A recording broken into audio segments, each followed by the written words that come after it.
করল। পরপর নেশা সামগ্রী বাজেয়াপ্ত করে নজর কাড়ল বরখলা পুলিশ। বালাছড়া টোলগেট থেকে 1720 প্যাকেট বার্মিজ সিগারেট সহ আটক 2 পাচারকারী। বরখলা থানা পুলিশের এক বিশেষ অভিযানে উদ্ধার হলো বিপুল পরিমাণে অবৈধ বিদেশি সিগারেট। বরখলার বালাছড়া টোলগেট অভিযান চালিয়ে পুলিশ 1720 প্যাকেট অবৈধ বার্মিজ সিগারেট বাজেয়াপ্ত করেছে। এই চোরাচালানের সঙ্গে জড়িত থাকার অভিযোগে পুলিশ 2 পাচারকারীকে আটক করেছে। ঘটনার বিবরণে জানা গেছে, সোমবার বরখলা থানার ওসি কুলেন্দ্র কুমার হুজুরের নেতৃত্বে গোপন সূত্রের খবরের ভিত্তিতে বরখলা পুলিশ বালাছড়া টোলগেট থেকে AS 11cc 8366 নম্বরের লরি থেকে অভিযান চালিয়ে 1720 প্যাকেট অবৈধ বার্মিজ সিগারেট বাজেয়াপ্ত করে বরখলা পুলিশ। সিগারেট পাচারের দায়ে ভাগা ইসলামাবাদের রাহুল হোসেন বরবইয়া ও ভাগা সপ্ত গ্রামের সাজিদ আহমেদ লস্করকে আটক করে বরখলা পুলিশ।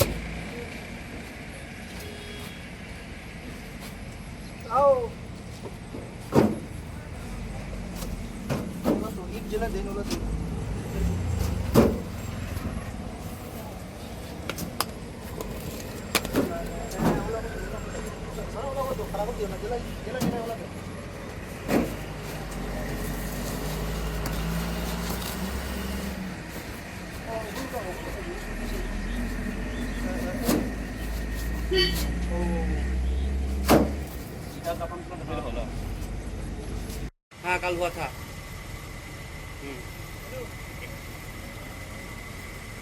हमारा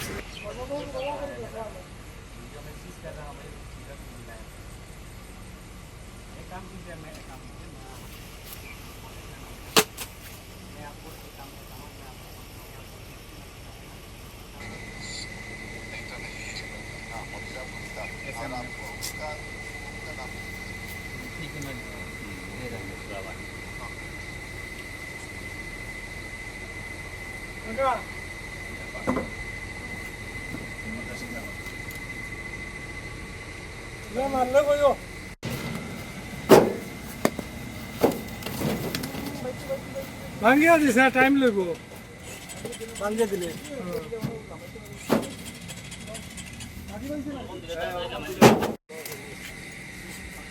বললো